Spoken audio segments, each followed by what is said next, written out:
నమస్తే, welcome to Vishwam TV. నేను మీ journalist Uday. కడుపున పుట్టిన వాళ్ళంతా కూడా కన్న కొడుకులు గారు.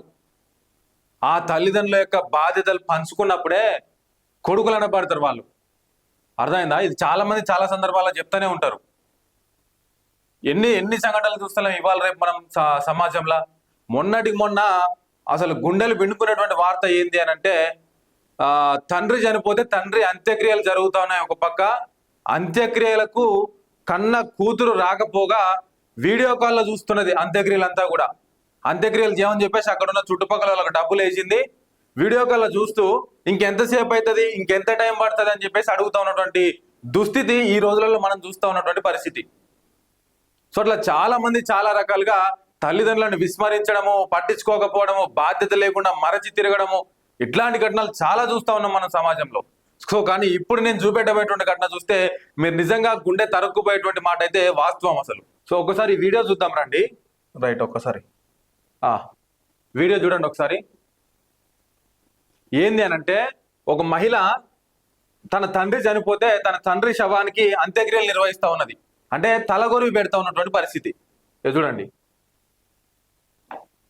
సో సాధారణంగా ఎట్లా అంటే, మన సాంప్రదాయంలో ఎవరైనా చనిపోయినప్పుడు తలగొరివి పెట్టేది లేదా అంత్యక్రియలు నిర్వహించేది కూడా మొత్తం ఎవరు ఉంటారు అని అంటే, ఇంటికి కొడుకు, పెద్ద కొడుకు ఉంటాడు. వాస్తవానికి పెద్ద కొడుకు లేకపోతే ఉన్న ఒక్కడే కొడుకు ఉంటాడు.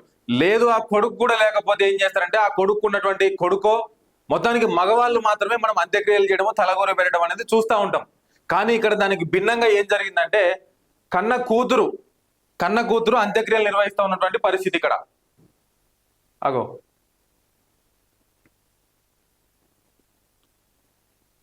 చూడండి, ఒక్క నిమిషం పెడుతున్నా చూడండి. తలగొరి పెట్టింది.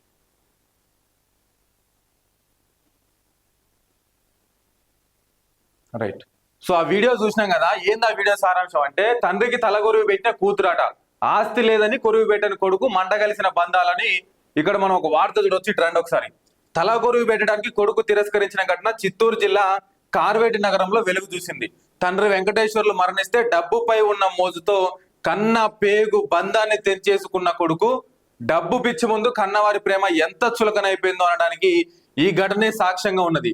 ఈ విషాద సమయంలో కూతురు నాగరత్నం తండ్రికి చివరి వీడుకోలు పలుకుతూ అంత్యక్రియలు పూర్తి చేసింది అన్నటువంటి వార్త మనం అక్కడ చూడొచ్చు. సో వాస్తవానికి జరిగింది అది. ఆ ఇంట్లో తండ్రి చనిపోయిండు, ఆ తండ్రికి ఒక కొడుకున్నాడు, ఒక కూతురు ఉన్నది. సో తండ్రి నాకు ఆస్తి ఇవ్వలేదు, నా ఆస్తిలో నాకు వాటా పంచి ఇవ్వలేదు అని చెప్పేసి ఒక కారణంతోనే చనిపోతే కనీసం అంత్యక్రియలు చేయడానికి కూడా రాలేదు. ఆ కన్న కొడుకు అంత్యక్రియలు చేయడానికి కూడా రాలేదు. చివరికి మళ్ళీ అన్నీ తానయ్యి కన్న కూతురే, కడుపులో పుట్టినటువంటి కన్న కూతురే కన్న కొడుకులాగా ఆమె అంత్యక్రియలన్నీ కూడా పూర్తి చేయడం జరిగింది. ఎంత వెధవలు ఉన్నారో చూడండి సమాజంలో. ఒక్కసారి ఏం ఆస్తి కావాలో మీకు నాకు అర్థం కాదు. ఇప్పుడు ఏం ఆస్తి కావాలా, ఎంత ఆస్తి కావాలి? వాళ్ళు మీకు జన్మనిచ్చారు, అదే పెద్ద ఆస్తి కదా. ఇప్పుడు భూమి మీద ఇప్పుడు ఆ పెద్ద ఆస్తి సంపాదించిండు అనుకుందాం, పోయేటప్పుడు ఏం తీసుకుపోయిండు? రేపు నీకు ఆస్తి ఇస్తే నువ్వేం తీసుకుపోతావు పోయేటప్పుడు? ఆస్తి గొడవల పేరుతో, చిన్న చిన్న గొడవల పేరుతో తల్లిదండ్రులను విస్మరించడం కంటే పెద్ద ఘోరమైన చర్య, పెద్ద పిరికిపంద చర్య ఇంకొకటి లేదు అసలు. చూసిరా ప్రజలారా, ఈ రోజులల్లా బంధాలు ఎంతకు దిగజారిపోతా ఉన్నాయో. డబ్బు పిచ్చితోని కుటుంబ బంధాలు నాశనం చేసుకుంటున్నారు చాలా వరకు. డబ్బు పిచ్చితోని ఎంతటి వారికైనా ఎంతటికైనా ఒడగట్టడానికి ప్రయత్నం చేస్తున్నారు. సో డబ్బు కోసానికి, ఆ సమయానికి ఆ వ్యక్తికి డబ్బు కావాలంటే వాడికి అడ్డంగా ఉన్నటువంటి ఏదైనా సరే తొలగించుకునేటువంటి ప్రయత్నం చేస్తున్నాడు.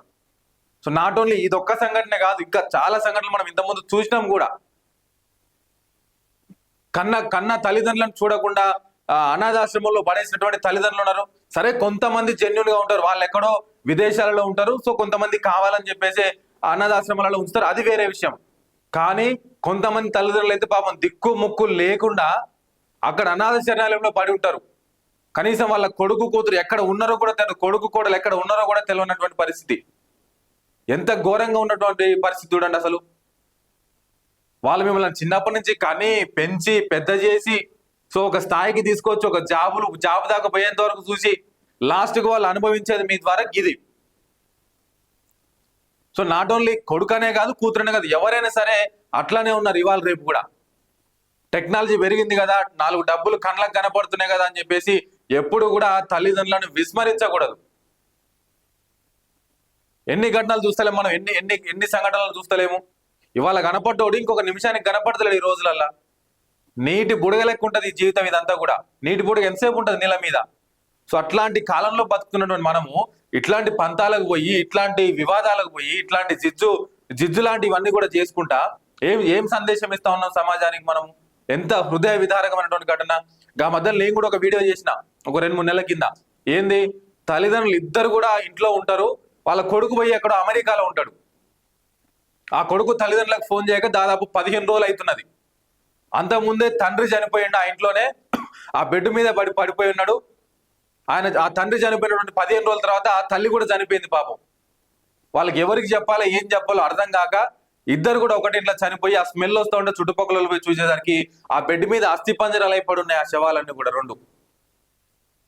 అంత ఘోరమైనటువంటి పరిస్థితులు మనం ఇవాళ ఉన్న ఈ సిచ్యువేషన్ లో ఉన్నాం. డబ్బు ఎంతసేపు ఉన్నా ఆ క్షణికావేశం వరకే డబ్బు ఉంటది. డబ్బు కంటే ముఖ్యంగా మనకు బంధాలు ముఖ్యం. సో వాటిని కాపాడుకునేటువంటి ప్రయత్నం చేయండి. డబ్బు ఇవ్వాలి కాబట్టి రేపు సంపాదించుకోవచ్చు. నీ తల్లో, నీ తండ్రో, నీ అక్కో, చెల్లో, తమ్ముడు ఇవాళ పోతే రేపు రారు వాళ్ళు. సో ఇట్లాంటి సంఘటనలు చూసిన తర్వాత సమాజం కొంత బుద్ధి తెచ్చుకోవాల్సిన అవసరం ఎంతైనా ఉన్నది. ఇట్లాంటి ఘటనల మీద స్పందించాలి. ఇట్లాంటి ఘటనలకు పాల్పడాలనేటువంటి ఆలోచన వచ్చిన వాళ్ళని వాళ్ళు ఏం చేయాలో వాళ్ళ ఇదికే వదిలిపెడతా ఉన్నాం. కానీ ఇప్పుడు చూసినటువంటి ఘటన మాత్రం చాలా బాధాకరమైనది. చిత్తూరు జిల్లాలో జరిగింది ఇది. అంటే మన దగ్గరికి ఎంతో దూరంలో లేదు, మన పక్క రాష్ట్రంలో జరిగింది ఇది. కన్నా కొడుకు ఆస్తి ఇవ్వలేదని చెప్పేసి తలగొరి పెట్టడానికి రాలేదు అసలు. సరే, రేపు నీకు ఇప్పుడు ఆస్తి ఉన్న ఆస్తి ఎవరికి వస్తుంది? రేపు కొడుకే వస్తుంది ఆబ్వియస్ గా. ఇప్పుడు వస్తుందో రాదో తర్వాత విషయం పక్కన పెడితే, నీ తండ్రికో నీ తల్లికో తలగొరి పెట్టలేదు, అంత్యక్రియలు జరిగించలేదు అన్న రిగ్రెట్ నీకు లైఫ్ లాంగ్ ఉంటుందా లేదా? ఉండదని కూడా కొంతమంది ఇట్లాంటి పేదవాళ్ళకు ఆ ఆలోచన కూడా రాదు కొంతమందికి. ఏ పోతే పోయినలే, ఆయన టైం వచ్చింది, ఆయన పోతుంది అనేటోళ్ళు కూడా ఉన్నారు చాలా మంది. సో ఇట్లాంటి వాటికి మనం స్వస్తి పలకాలే. టెక్నాలజీ పెరుగుతుంది కదా అని చెప్పేసి, డబ్బు కనపడుతుంది కదా అని చెప్పేసి, రోజు రోజుకి అభివృద్ధి చెందుతున్నాం కదా అని చెప్పేసి, అవకాశాలు బోలెడుగా ఉన్నాయిగా అని చెప్పేసి మన పాత తరాన్ని, పాత పద్ధతులను మర్చిపోయేటువంటి కుసంస్కారహీనంగా మిగిలిపోకూడదు. సో ఖచ్చితంగా తల్లిదండ్రులను గౌరవించండి. మీరు ఎంత ఇదైనా కూడా, ఎంత దీన స్థితిలో ఉన్నా కూడా తల్లిదండ్రులను మర్చిపోవద్దు ఎప్పుడైనా సరే. ఇవాళ వాళ్ళు మీకు జన్మనిచ్చారు, అంతకంటే ఇంకేం కావాలా? మీకు జన్మని ఇవ్వడమే పెద్ద ఆస్తి కదా వాళ్ళు నీకు. ఇవాళ నువ్వు నీ తండ్రిని అట్లా చూస్తావు, నువ్వు రేపు నీ కొడుకు నిన్నెట్లా చూడాలి? అంటే నీ కొడుకు కూడా నువ్వు అదే నేర్పిస్తున్నట్టే కదా. ఇవాళ నా తండ్రిని నేను ఇట్లా చూసినారా, రేపు నువ్వు కూడా నన్ను ఇట్లా చూడని నేర్పిస్తున్నట్టే కదా సమాజానికి మనం.